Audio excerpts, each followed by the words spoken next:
So, getting into the reading, in this chapter, we're continuing chapter 16. It's a longer chapter, which is rare. The chapters in this book are pretty short. But we see Marguerite and Sir Percy get back to their estate that is very huge because they're hoarding their generational wealth. His generational wealth that she married into, betraying her working class background. And that she's confronting him about, like, why don't you love me anymore? It's because I mentioned that Marquis de Saint Cyr guy, and he got killed, he and his family, because of it during the Revolution. And he's saying that, like, how can I forgive you because of that?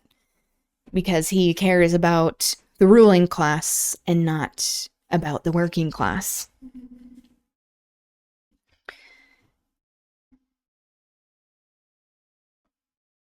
Okay, where did I leave off? Oh, yes. I'll read the last paragraph that I ended on. Pride had kept him from her, and womanlike, she meant to win back that conquest which had been hers before. Suddenly, it seemed to her that the only happiness life could ever hold for her again would be in feeling that man's kiss once more upon her lips. Listen to the tale, Sir Percy, she said, and her voice now was low, sweet, infinitely tender. Armand was all in all to me. We had no parents, and brought one another up. He was my little father, and I his tiny mother. Okay, that's kind of weird. We loved one another so. Then one day, do you mind me, Sir Percy? The Marquis de Saint Cyr had my brother Armand thrashed by his lackeys. That brother whom I loved better than all the world. And his offense? That he, a plebeian, so you can acknowledge that he's a plebeian, had dared to love the daughter of the aristocrat. So, like, it's not even going to acknowledge this history or, like, why Marguerite should have, like, stayed on the side of the working class rather than switching sides and being like, oh, I'm going to be an aristocrat after that happened to my brother. Those are the people that you are aligning yourself with, bitch. For that he was waylaid and thrashed like a dog within an inch of his life. Oh, how I suffered. His humiliation had eaten into my very soul. When the opportunity occurred, and I was able to take my revenge, I took it. But I only, as a Scorpio, I'm like, good. If you can take revenge, then do. In this unjust world. But I only thought to bring that proud Marquis to trouble and humiliation. He plotted with Austria against his own country. Chance gave me knowledge of this. I spoke of it, but I did not know. How could I guess? They trapped and duped me. When I realized what I had done, it was too late. It is, perhaps, a little difficult, madam, said Sir Percy, after a moment of silence between them, to go back over the past. I have confessed to you that my memory is short, but the thought certainly lingered in my mind that, at the time of the Marquis's death, I entreated you for an explanation of those same noisome popular rumors. If that same memory does not, even now, play me a trick, I fancy that you refused me all explanation then, and demanded of my love a humiliating allegiance it was not prepared to give. I wished to test your love for me, and it did not bear the test. You used to tell me that you drew the very breath of life but for me, and for love of me. And to probe that love, you demanded that I should forfeit mine honor. His honor? He's like, I can't be associated with someone who betrays aristocrats. He said, whilst gradually his impassiveness seemed to leave him, his rigidity to relax. That I should accept without murmur or question, as a dumb and submissive slave, every action of my mistress. Yeah, because you know what being a slave means. As the richest man in England. my heart overflowing with love and passion. I asked for no explanation. I waited for one, not doubting, only hoping. Had you spoken but one word from you, I would have accepted any explanation and believed it. But you left me without a word, beyond a bald confession of the actual horrible facts. Proudly, you returned to your brother's house and left me alone for weeks, not knowing now in whom to believe, since the shrine which contained my one illusion lay shattered to earth at my feet. Oh, how sad. She need not complain now that he was cold and impassive. His very voice shook with an intensity of passion. Oh, whoops, I didn't include that. Which he was making superhuman efforts to keep in check. "I, the madness of my pride," she said sadly. "Hardly had I gone. Already I had repented. But when I returned, I found you, oh, so altered, wearing already that mask of somnolent indifference which you have never laid aside until now." She was so close to him that her soft, loose hair was wafted against his cheek. Her eyes, glowing with tears, maddened him. The music in her voice sent fire through his veins. But he would not yield to the magic charm of this woman, whom he had so deeply loved, and at whose hands his pride had suffered so bitterly. Yeah, his pride. So sad. He closed his eyes to shut out the dainty vision of that sweet face, of that snow-white neck, again, with the racialized language in associating whiteness with purity and goodness. And graceful figure, round which the fainty rosy light of dawn was just beginning to hover playfully.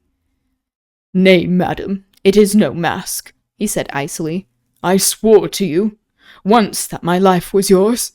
For months now, it has been your plaything. It has served its purpose." But now she knew that that very coldness was a mask.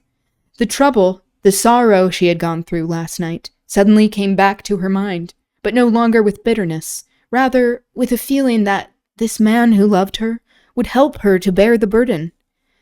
"Sir Percy," she said impulsively, "heaven knows you have been at pains to make the task, which I had set myself, terribly difficult to accomplish. You spoke of my mood just now. Well, we will call it that, if you will. I wished to speak to you because I was in trouble and had need of your sympathy." "It is yours to command, madam." "How cold you are," she sighed. "Faith, I can scarce believe that but a few months ago one tear in my eye had set you well nigh crazy. Now I come to you with a half-broken heart, and... "I pray you, madam," he said, whilst his voice shook almost as much as hers, "in what way can I serve you?" "Percy, Armand is in deadly danger. A letter of his, rash, impetuous, as were all his actions, and written to Sir Andrew Ffoulke, had fallen into the hands of a fanatic. Armand is hopelessly compromised. A fanatic, a revolutionary, looking for, more dignity for the working class. Tomorrow, perhaps, he will be arrested. After that, the guillotine. Unless, oh, it is horrible," she said, with a sudden wail of anguish, as all the events of the past night came rushing back to her mind. "Horrible. And you do not understand. You cannot. And I have no one to whom I can turn for help, or even sympathy." So there's a lot of ellipses, dots, in between these clauses. Tears now refused to be held back. All her troubles, her struggles, the awful uncertainty of Armand's fate overwhelmed her. She tottered, ready to fall, and leaning against the stone balustrade, she buried her face in her hands and sobbed bitterly. At first mention of Armand St-Just's name, and of the peril in which he stood, Sir Percy's face had become a shade more pale, and the look of determination and obstinacy appeared more marked than ever between his eyes. Between his eyes? What? It's a weird way of saying that. However, he said nothing for the moment, but watched her as her delicate frame was shaken with sobs. Watched her until, unconsciously, his face softened, and what looked almost like tears seemed to glisten in his eyes.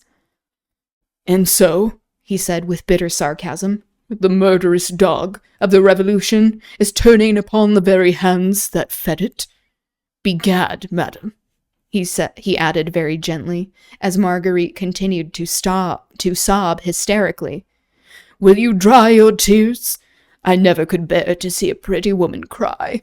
"Oh, but you love to see ugly women cry, or not pretty women." "And I?"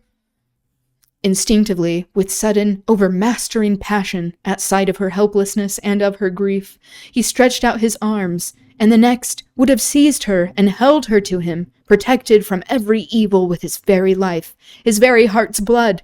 But pride had the better of it in this struggle once again. He restrained himself with a tremendous effort of will, and said coldly, though still very gently, "Will you not turn to me, madam, and tell me in what way I may have the honor to serve you?" She made a violent effort to control herself, and turning her tear-stained face to him, she once more held out her hand, which he kissed with the same punctilious gallantry, but Marguerite's fingers this time lingered in his hand for a second or two longer than was absolutely necessary. Oh, how erotic. And this was because she had felt that his hand trembled perceptibly and was burning hot, whilst his lips felt as cold as marble. "Can you do aught for Armand?" she said sweetly and simply. "You have so much influence at court, so many friends." "Nay, madam, should you not seek the influence of your French friend, Monsieur Chauvelin? His extends, if I mistake not, even as far as the Republican government of France." "I cannot ask him, Percy. Oh, I wish I dared to tell you, but he has put a price on my brother's head, which—" She would have given worlds if she had felt the courage then to tell him everything, all she had done that night, how she had suffered, and how her hand had been forced. But she dared not give way to that impulse. Not now, when she was just beginning to feel that he still loved her, when she hoped that she could win him back. She dared not make another confession to him. After all, he might not understand. He might not sympathize with her struggles and temptation. His love, still dormant, might sleep the sleep of death. Perhaps he divined what was passing in her mind. His whole attitude was one of intense longing, a veritable prayer for that confidence which her foolish pride withheld from him. When she remained silent, he sighed and said with marked coldness, "Faith, madam, since it distresses you, we will not speak of it. As for Armand, I pray you have no fear. I pledge you my word that he shall be safe. Now have I your permission to go? The hour is getting late, and... ... "You will at least accept my gratitude?" she said, as she drew quite close to him and speaking with real tenderness. With a quick, almost involuntary effort, he would have taken her then in his arms, for her eyes were swimming in tears which he longed to kiss away. Just continually say like he wants to do that and then he doesn't, over and over again. But she had lured him once, just like this, then cast him aside like an ill-fitting glove. He thought this was but a mood, a caprice, and he was too proud to lend himself to it once again. "It is too soon, madam," he said quietly. "I have done nothing as yet. The hour is late, and you must be fatigued. Your women will be waiting for you upstairs." Your women, meaning her servants. They don't have names, apparently. He stood aside to allow her to pass. She sighed, a quick sigh of disappointment. His pride and her beauty had been in direct conflict. Her beauty. And his pride had remained the conqueror. Perhaps, after all, she had been deceived just now.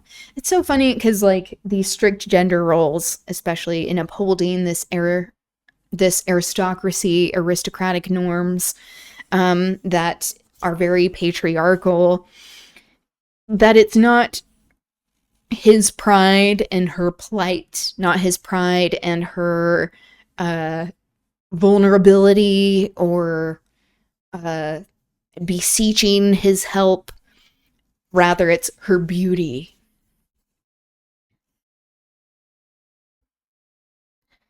Perhaps, after all, she had been deceived just now.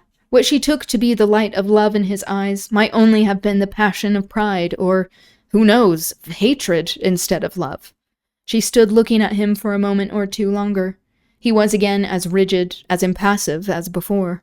Pride had conquered, and he cared not for her. The gray of dawn was gradually yielding to the rosy light of the rising sun.